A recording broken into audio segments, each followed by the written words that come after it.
Welcome to Manju ఇంటి రుచులు. ఇది పికిల్ సీజన్ కదండీ! నేను మీకొక నాన్ వెజ్ పికిల్ చూపిస్తాను. బయట మనం కాస్ట్‌లీగా రేట్ పెట్టి కొనుక్కొచ్చే పికిల్ కంటే, మనం ఇంట్లోనే మన ఇంట్లో ఉన్న వస్తువులతో హెల్తీగా, టేస్టీగా ఎలా చేయాలో నేను చూపిస్తాను. Let's watch my video. ఇప్పుడు మీకు చికెన్ పికిల్ ఎలా చేయాలో చూపిస్తాను. ఈ వీడియో గనుక మీకు నచ్చినట్టయితే లైక్, షేర్ అండ్ సబ్స్క్రైబ్. మనం చికెన్ పికిల్కి ఆవాల, జీలకర్ర, మెంతు పొడితో పాటు హోల్ గరం మసాలా పొడి కూడా కావాలి. ఆ హోల్ గరం మసాలా పొడి ఏంటంటే మిరియాలు, దాల్చిన చెక్క, లవంగాలు, సాజీరా, ఇలాచి, ఇంకా అనాస పువ్వు, ఇది ఫ్లవర్ అండి. ఇవన్నీ ఆవాల, జీలకర్ర పొడి ఇవన్నీ కలిపి మనం మిక్సీలో మెత్తగా పౌడర్ చేసి పెట్టుకోవాలి.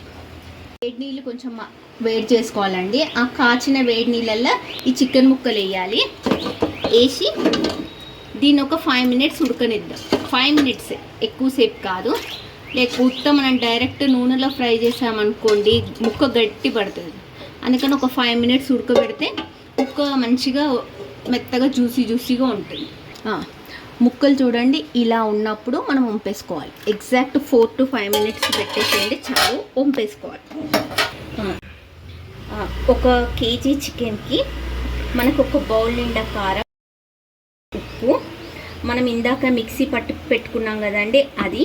ఇదే బౌల్ నిండా అల్లం ఎల్లిగడ్డ పేస్ట్, అంటే సుమారు అల్లం ఎల్లిగడ్డ పేస్ట్ ఒక 100 గ్రామ్స్ ఉండాలి. కేజీ చికెన్కి మనం 300 ml 300 ml నూనె వేడి చేసుకోవాలండి.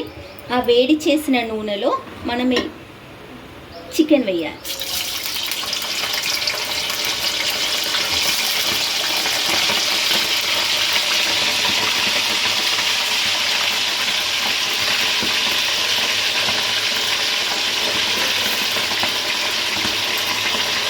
చూడండి, ఈ చికెన్ ముక్కలు ఇలా గోల్డెన్ బ్రౌన్ కావాలి.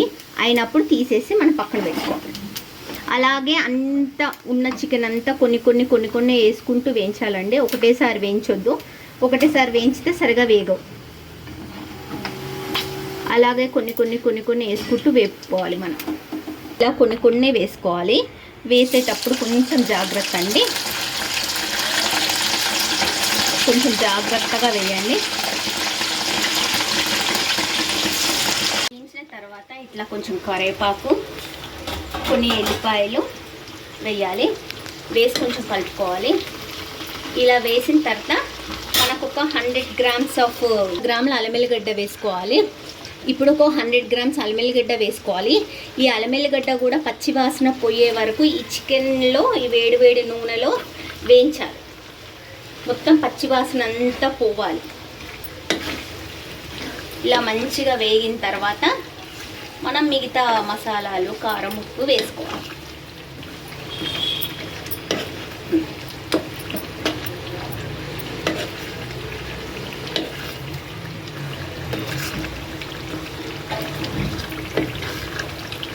కొంచెం ఉడకండి.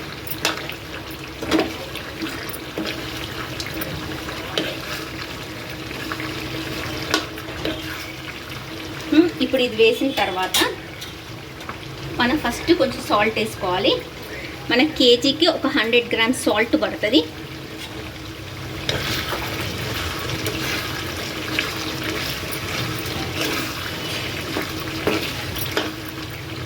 ఒక 100 గ్రామ్స్ కారము పడుతుంది. ఈ ఉప్పు కరిగేదాకా కొంచెం వేగనివ్వాలండి, ఎందుకంటే వేడికే ఉప్పు కరుగుతుంది.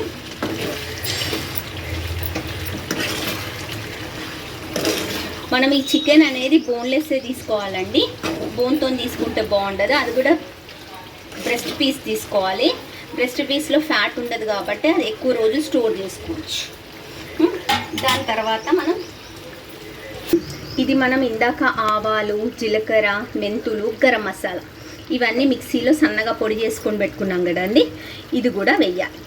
ఇది నాన్ వెజ్ పచ్చళ్ళల్లో అల్లం ఎల్లిగడ్డ, గరం మసాలా లేని టేస్ట్ రాదండి. కంపల్సరీ హోల్ గరం మసాలా పొడి, ఆవాల పొడి, జీలకర్ర పొడి, మెంతుల పొడి వేయాలి. ఇది వేసి కొంచెం కుక్ అయిన తర్వాత మనం స్టవ్ ఆఫ్ చేసుకోవాలి.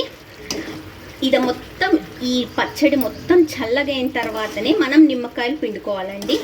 కిలో పచ్చడికి కనీసం 6 నిమ్మకాయలన్నా పడతాయండి, సైజును బట్టి. పెద్దవైతే 6 వేయండి, చిన్నవైతే 8 వేసుకోండి. ఇలా అల్లమెల్లిగడ్డ ఈ మసాలాలన్నీ వేగుతుంటుంటేనే ఆ వాసనకి పచ్చడి రుచి ఎలా ఉంటుందో తెలుస్తుందండి. చాలా టేస్టీగా ఉంది. ఇలా అన్ని మసాలాలు, కారం, ఉప్పు, అల్లమెల్లిగడ్డ వేయించుతున్న స్మెల్కి పచ్చడి వాసన తెలుస్తుందండి. ఈ పచ్చడి వాసన ఇలా ఈ పచ్చడి వేగుతున్న వాసనకి, గుమగుమలకి ఇల్లు మొత్తం గుమాయిస్తుందండి. ఈ గుమగుమలకి ఆకలి బాగా వేస్తుంది.